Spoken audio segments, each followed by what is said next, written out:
Чаткалдагы лесхоздун директору 5 миллион сом алып атканы бул Токой кызматынын эбекейсиз бийликке ээ болуп кеткенинин эң башкы белгиси да.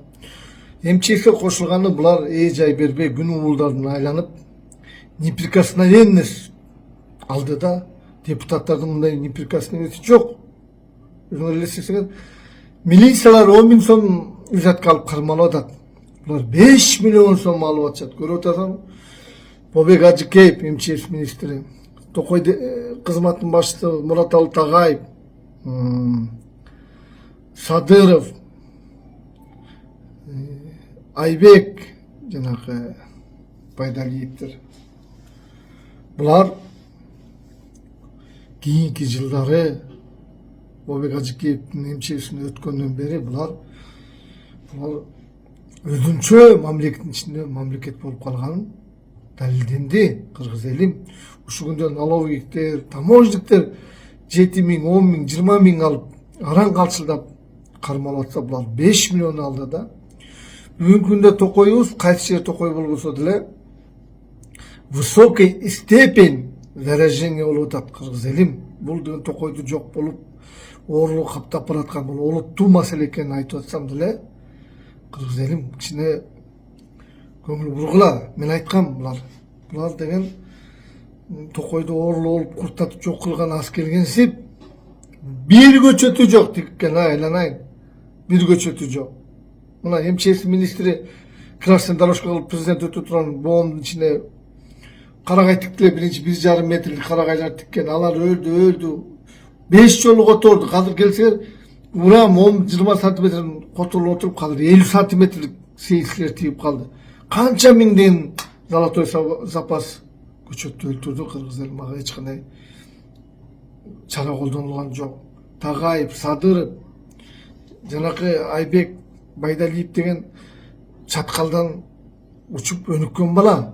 Упущенный выгодаларды катып, чаткал месторождениесине акча жасап, жыргап жүргөн киши, буну сотто далилденип 21 миллион упущенный выгода кылып соттолгон киши бүгүн Токойго келди да. Бул Тагаев кандай экенин билбейм. Мен Тагаевди кыргыз элим бул белки Садырова ысык көлдө маны угуп турсаң жүрөк түшөт.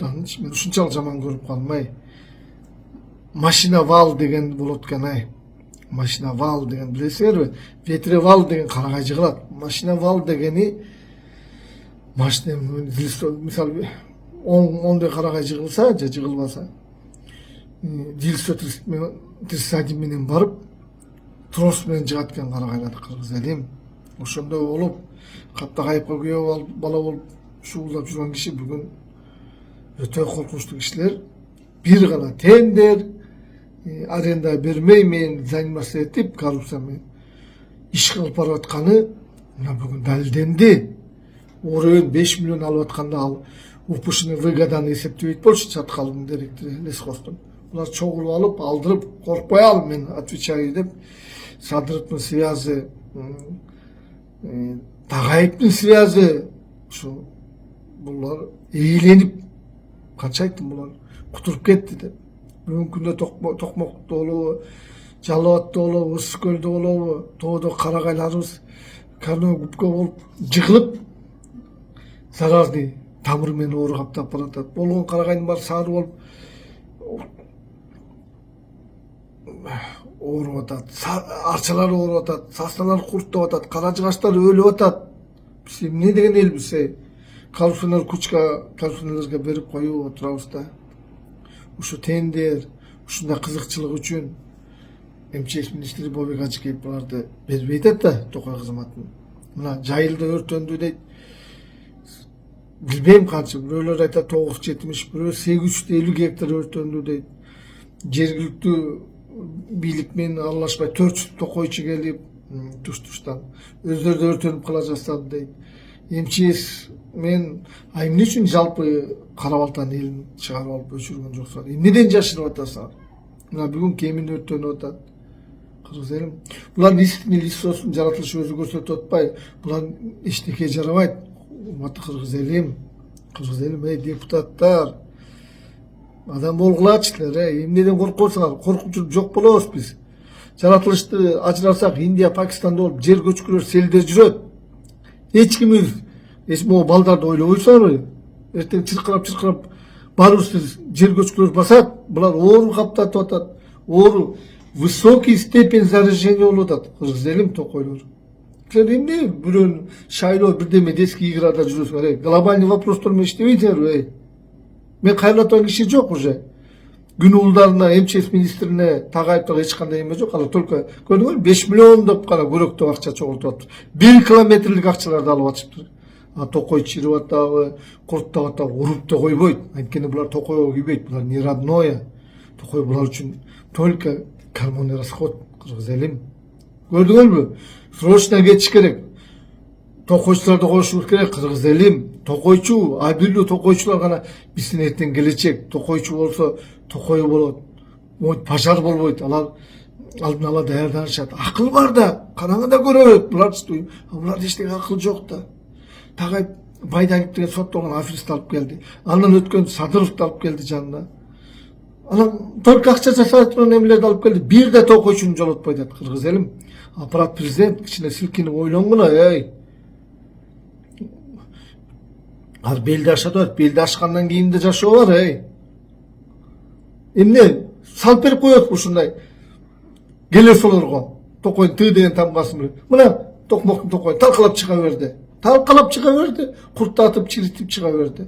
2 жыл болду. Бир көчөтүн келип карап коелучу, кайсы көчөт тигилди деп. Ал болсо спасение Райна деп, спасение солдат Райна деп башкалар келип выкуривать этип чыгарып кетип атышат. Бири-бирин жаап атышат. Мына Тагаев токмоктун директоруна айтыптыр, сен мени чукуба, мен сени чукубайм дептир. Көрдүңөрбү? Ушундай мафия болуп атат. Биз отурабыз, бул биз асыл да биздин токойбуз. Булар только акча менен иштеп болгон. Булар бүт айдаш керек, кыргыз элим, бүт айдаш керек. Айдап туруп ичине токойчуларды алып келбесек биз жокпуз. На крайний исчезновение дейт токой. Булар курттатып чириткен аз келгенси эми өртөтүп жок кылат. Пожарниктер, токойчулар үйлөнөт, түнөбөйт. Алдын ала коргонуу, сактануу бизде программа учение өткөргөн жок. Мен жастан бери каршымын. Булар только бизнес, кай жерде месторождение, кай жерде упущенный выгода, кайсы арендага беребиз, кай жерде чабабыз. Болду, директорлор чабып ордун коюш керек. Башка эчтеке жок. Отчетун алгылачы эмне кылды. Генеральный прокуратура, счетный палата булардын тендерин эсептеп чыккыла. Огромный акча. Ошончо акчаны жок кылганча реформа кылса болбойт беле? Токойду система реформа алып, рабочийлерди алып, аттарды алып, бүтөмүкө аялдарды иштетип, акча төлөп, оору менен күрөшүп, развиваться болот эле да Токойдо. Жок, булар только тендер. Көзө тендер миллион акча экен да, кыргыз элим. Срочно жоюш керек. Тагаевдин мафиясы менен кетириш керек. МЧСтен бөлүш керек, кыргыз элим. Кичине мындай акылдуу бололучу, кыргыз элим. Биз жок болуп баратабыз. Мен жаратылыштын ичинен бери билип атам. Ичинен көрдүңөрбү, мына мага эч нерсе болот. Бишкекке барып, Бишкектен далилдеп атам, мен көрүп атам, мен моюп кетип баратсам эле, мына бул карагай Бишкекте миллион киши бар, Ошол жерде энтомолог бар, фито лаборанттар бар, академиктер бар. Бирөөң да Дзержинкада басып жүрүп көрбөйсүң. Мына мен көрүп атам. Бактар оору өлүп атканын көрүп атам. Тоодо бактар жыгылып атканын көрүп атам. Мен жаратылыштын ичинен билип атам, кыргыз элим. Эртең биз эмнеге баратканыбызды билип атам. Высокий степень заражения болду токойбуз. Токтотолу, кыргыз элим. Кыргыз элим. Токойдон токойчу местиманы кууп чыгалы. Эски токойчуларды алалы.